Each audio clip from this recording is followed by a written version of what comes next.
Hello everyone, this is lecture 283। Thin hollow circular section लेके हम आए हैं। इसका हमें शेप फैक्टर फाउंड आउट करना है।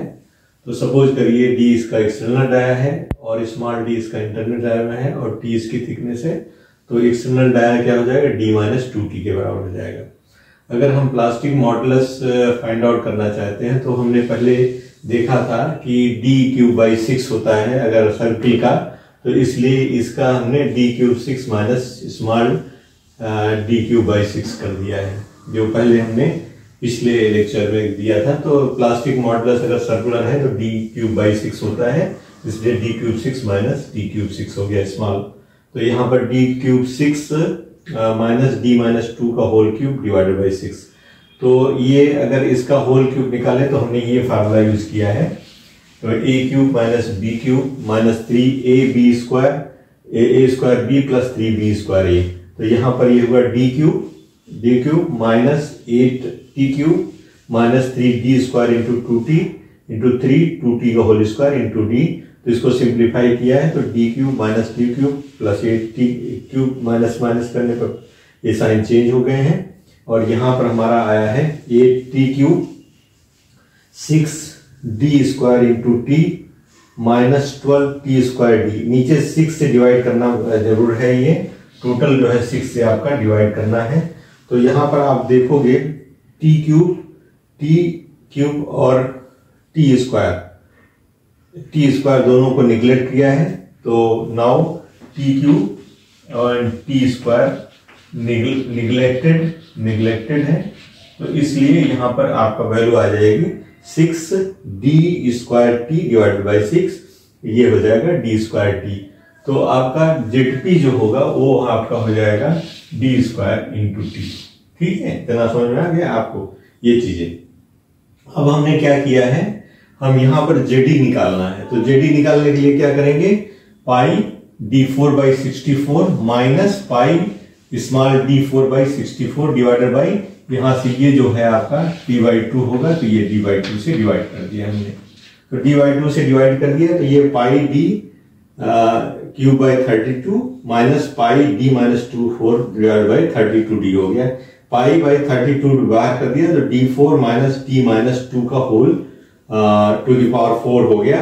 तो इसको हमने खोल दिया है तो d square plus 4t square minus 2t into D, तो माइनस 4dt हो गया। इसको हमने यहाँ पर मल्टीप्लाई किया है, यहाँ पर मल्टीप्लीकेशन किया है इसका। तो मल्टीप्लीकेशन में क्या आया है, d4 पहले इससे किया तो d4 4t square d square, this is 4t square d square, this is 4d square into 4t square d square. ये 4t स्क्वायर d स्क्वायर यहाँ पर है, 4t square d square, this is 4d square और d square d to power 4 into 4d square t square ये हो गया।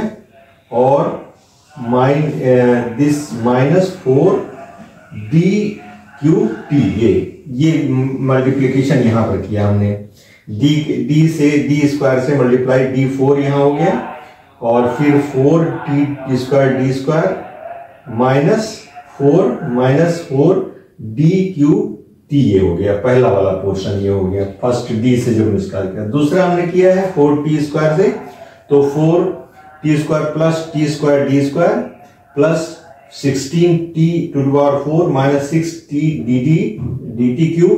And अब फिर थर्ड में हमने मल्टीप्लाई किया है 4dt into D cube t minus 16dt plus 16d square t square. तो यहां पर इग्नोर किया है t square t cube and t4 को। तो जो बचा है वो हमारा बचा है, जो यहां बचा है वो 4d cube t and minus 4d, तो माइनस 8d क्यूब t बचा है। तो यहां पर हम क्या कर रहे हैं, तो यहां पर d4 minus d4 plus 8d cube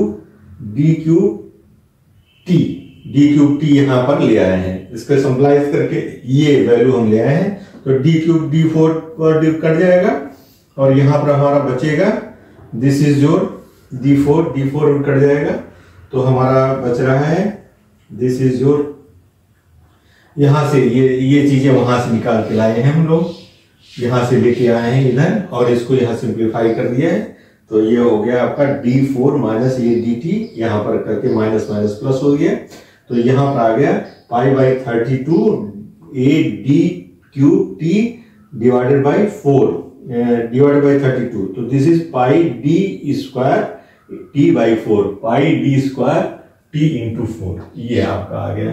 तो इसको इन दोनों को ऐसे मल्टीप्लाई करके और t² t³ और t4 के जो कंपोनेंट है उनको हमने छोड़ दिया है, निगलेक्ट कर दिया है, तो हमारा जो निकल के आया है वो πd² t/4 आया है। तो हमने क्या कर दिया है, Zp/Zd किया है, तो Zp में d² t हो जाएगा और ये 4 ऊपर आके d² t हो जाएगा, 4/π हो जाएगा, इसकी वैल्यू 1.273 आएगी। तो इस बार इसको देख लीजिए, इसमें t को हमने t² t³ और t4 को निगलेक्ट करके Zp और Z की वैल्यू जो निकाली है 1.273 निकाली है। तो ये थोड़ा सा लंबा है दिख रहा है, लेकिन you can find out with the help of this thing.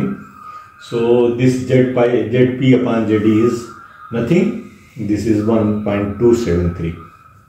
Please observe it, please look here, and we'll discuss another problem. Thank you very much.